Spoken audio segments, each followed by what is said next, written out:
नमस्कार मित्रों, study with Sanjay channel पे आपका हार्दिक स्वागत है। आज हम बात करने वाले हैं 28 अप्रैल के इम्पोर्टेंट करंट अफेयर रिलेटेड जो भी क्वेश्चन बन सकते हैं इसके बारे में जानेंगे। साथ में इसके रिलेटेड जो भी स्टैटिक जीके बन सकते हैं इसके बारे में भी जानेंगे। तो शुरू करते हैं।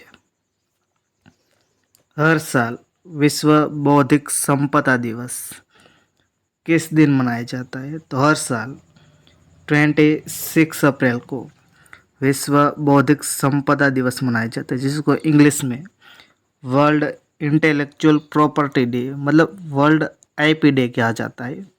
तो हर साल 26 अप्रैल मतलब 26 अप्रैल को मनाया जाता है। इसका उद्देश्य क्या होता है? तो इसका उद्देश्य होता है नवाचार और रचनात्मकता को बढ़ावा देने में बौद्धिक संपदा अधिकारों को, जैसे कि पेटेंट, कॉपीराइट, ट्रेडमार्क और डिज़ाइन के महत्वपूर्ण भूमिका के बारे में जागरूकता फैलाना है। और सभी क्यों ये दिन इतिहास क्या है? तो ये 26 अप्रैल 1970 में ये विश्व बौद्धिक संपदा संगठन की स्थापना करने वाला कन्वेंशन लागू हुआ था और ये वर्ल्ड इंटेलेक्चुअल प्रॉपर्टी ऑर्गेनाइजेशन है इस दिन लागू हुआ था। पर वर्ल्ड इंटेलेक्चुअल प्रॉपर्टी ऑर्गेनाइजेशन की स्थापना 1967 में हुई थी और लागू हुआ 1970 में हुआ था और इसका हेडक्वार्टर है वो जिनेवा में है। तो अब अप्रैल के इम्पोर्टेंट डे के बारे में जानते हैं। 11 अप्रैल को राष्ट्रीय सुरक्षित मातृत्व दिवस, विश्व पार्किंसंस दिवस। 12 अप्रैल को मानव अंतरिक्ष उड़ान का अंतर्राष्ट्रीय दिवस। 13 अप्रैल को जलियांवाला बाग नरसंहार हुआ था 1919 में। 15 अप्रैल को विश्व कला दिवस। 17 अप्रैल को विश्व हीमोफीलिया दिवस। 18 अप्रैल को विश्व विरासत दिवस। 19 अप्रैल को विश्व यकृत दिवस। 21 अप्रैल को राष्ट्रीय सिविल सेवा दिवस। 22 अप्रैल को विश्व पृथ्वी दिवस, जिसकी थीम है प्लानेट वर्सेस प्लास्टिक। 23 अप्रैल को विश्व पुस्तक और कॉपीराइट दिवस। इस दिन से किसी शहर को विश्व पुस्तक राजधानी घोषित किया जाता है। तो 2024 के लिए स्ट्रासबर्ग जो फ्रांस में है, स्ट्रासबर्ग को वर्ल्ड पुस्तक राजधानी घोषित की है। 24 अप्रैल को राष्ट्रीय पंचायती राज दिवस। 25 अप्रैल को विश्व मलेरिया दिवस और 26 अप्रैल को विश्व बौद्धिक संपदा दिवस मनाया जाता है। ये है अप्रैल के इम्पोर्टेंट डे। तो वीडियो आपको अच्छा लगे तो लाइक कर देना, शेयर कर देना और चैनल पर नहीं तो चैनल को सब्सक्राइब कर देना। अब नेक्स्ट देखते हैं। हाल ही में अमिताभ चौधरी किस बैंक के एमडी और सीईओ के रूप में फिर से नियुक्त किया है? तो हाल ही में एक्सिस बैंक, ये लोगो देख के आपको पता चल गया होगा, ये एक्सिस बैंक है। इसके एमडी और सीईओ को अमिताभ चौधरी को फिर से नियुक्त किया गया है, क्योंकि एक्सिस बैंक के जो अमिताभ चौधरी सीईओ एमडी है वो 1 जनवरी 2025 से वो 3 साल के लिए फिर से एमडी और सीईओ नियुक्त किया गया है। तो ये है अमिताभ चौधरी। तो एक्सिस बैंक है, तो एक्सिस बैंक के बारे में जानते हैं। तो इसकी स्थापना हुई 3 दिसंबर 1993 में हुई थी और इसका हेडक्वार्टर है वो मुंबई में है और चेयरपर्सन है वो राकेश मखीजा है। तो अब नेक्स्ट देखते हैं। हाल ही में चर्चा में रहा भारतीय ऐतिहासिक अभिलेख आयोग किस मंत्रालय के तहत कार्यरत थे? तो वो संस्कृति मंत्रालय के अंतर्गत कार्यरत थे।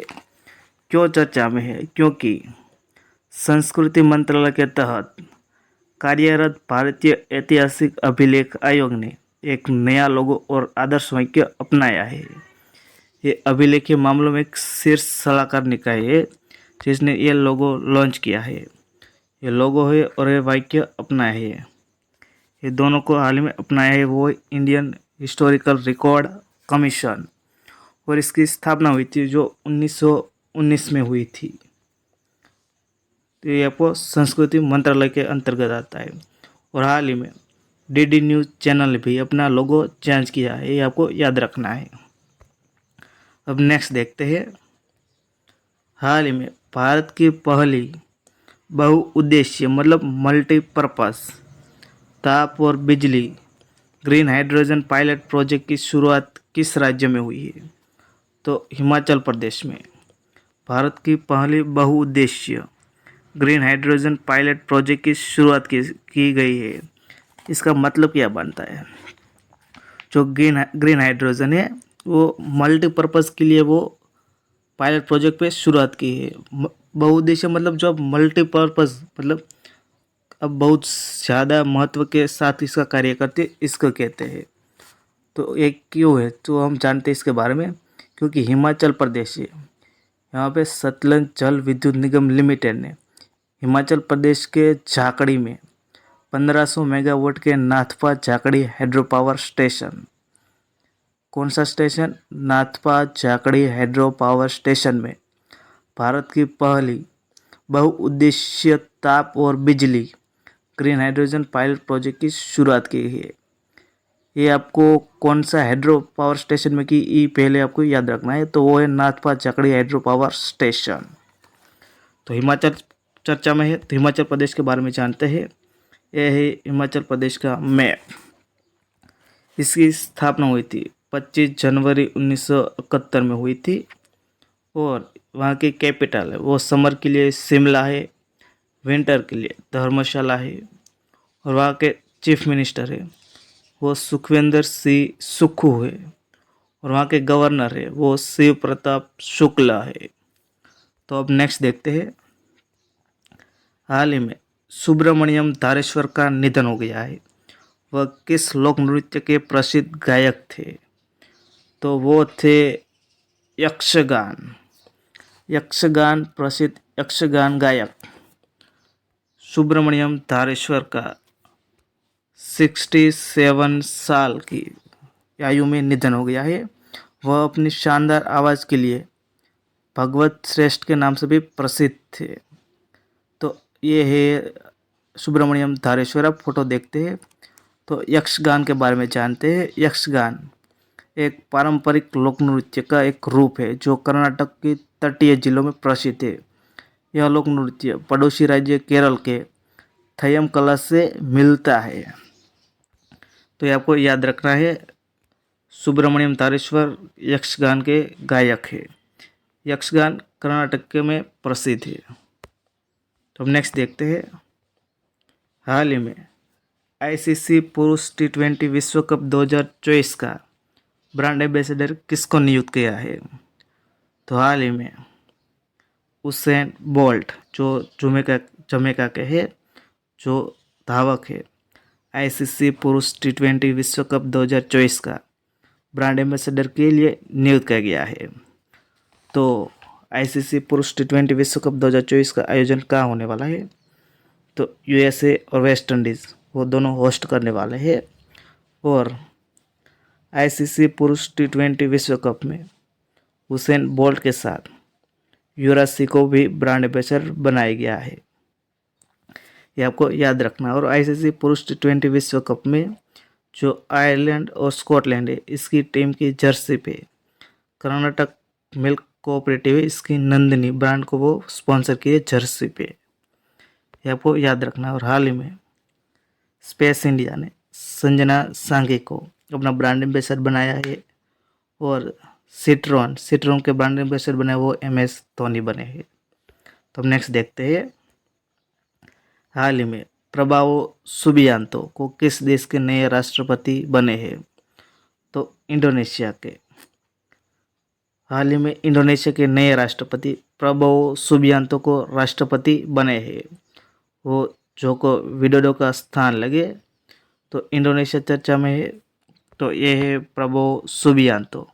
तो इंडोनेशिया चर्चा में, तो इंडोनेशिया के बारे में जानते हैं। ये है इंडोनेशिया की कैपिटल है वो जकार्ता है, बट वो शिफ्ट करने वाले हैं वो न्यू संतरा है।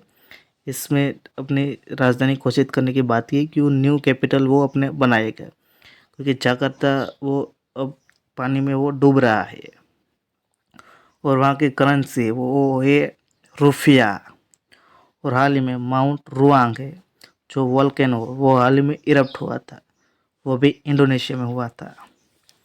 तो अब नेक्स्ट देखते हैं,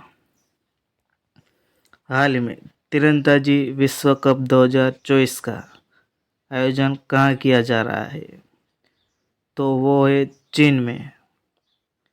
चीन में तीरंदाजी विश्व कप 2024 का आयोजन किया जा रहा है और तीरंदाजी में जो हमारे खिलाड़ी है वो इसमें पार्टिसिपेट करने वाले हैं। ज्योति सूर्य वेनम है, दीपिका है, वो भी इसमें पार्टिसिपेट करने वाली है। अभिषेक वर्मा है, वैसे तीरंदाजी खिलाड़ी इसमें हमारे पार्टिसिपेट करने वाला है। तो आपको याद रखना है तीरंदाजी विश्व कप 2024 का चीन में आयोजन करने वाला है। और चीन में हाल ही में थॉमस कप और उबर कप भी स्टार्ट हो गया है, वो चेंगड़ू में हो गया है। जो थॉमस कप है वो पुरुष के लिए खेला जाता है, उबर कप है वो महिला के लिए खेला जाता है, जो बैडमिंटन खेल के लिए खेला जाता है वो। अब नेक्स्ट देखते हैं, हाल ही में आरबीआई के डिप्टी गवर्नर टी रविशंकर का कितने साल के लिए कार्यकाल बढ़ाया? तो 1 साल के लिए। आरबीआई के डिप्टी गवर्नर है जो टी रविशंकर का 1 साल के लिए इसका कार्यकाल बढ़ाया गया है। तो आरबीआई तो रिजर्व बैंक ऑफ इंडिया, इसकी स्थापना हुई थी 1935 में हुई थी। इसका हेडक्वार्टर है वो मुंबई में है और इसके गवर्नर वो शक्तिकांत दास है। तो अब नेक्स्ट देखते हैं, हाल ही में किस देश की संसद ने रवांडा बिल पास किया है?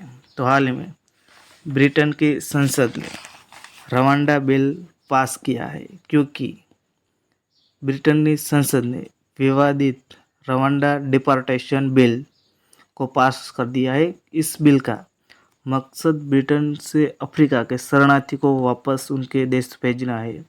मतलब जो रवांडा से गैरकानूनी ब्रिटेन में जो बस रहे हैं जो लोग हैं, इसको वापस भेजने के लिए रवांडा बिल पास किया है। तो ब्रिटेन है, तो ब्रिटेन के बारे में जानते हैं। ब्रिटेन की कैपिटल है वो लंदन है और लंदन है वो थेम्स नदी के किनारे बसा है और वहाँ के प्राइम मिनिस्टर वो ऋषि सुनाक है। अब नेक्स्ट देखते हैं, जो 26 अप्रैल के लास्ट में मैंने आपको क्वेश्चन दिया था, इसका आंसर जानेंगे। हाल ही में कैंडिडेट शतरंज टूर्नामेंट किसने जीता है? तो हाल ही में डी कुकेस ने कैंडिडेट शतरंज टूर्नामेंट जीत लिया है। अब वो विश्व चैंपियन के लिए खेलेगी जो डीरेन लेरेन है, लेरेन डीरेन जो चाइना के, इसके सामने खेलने वाले हैं। और आज का क्वेश्चन है जिसका आंसर आपको कमेंट बॉक्स में देना है। हाल ही में सौरव घोषाल ने किस खेल से सेवानिवृत्ति की घोषणा की है? तो इसका आंसर आपको कमेंट बॉक्स में देना है। तो वीडियो आपको अच्छा लगे तो लाइक कर देना, शेयर कर देना और चैनल पर नहीं तो चैनल को सब्सक्राइब कर देना। वीडियो देखने के लिए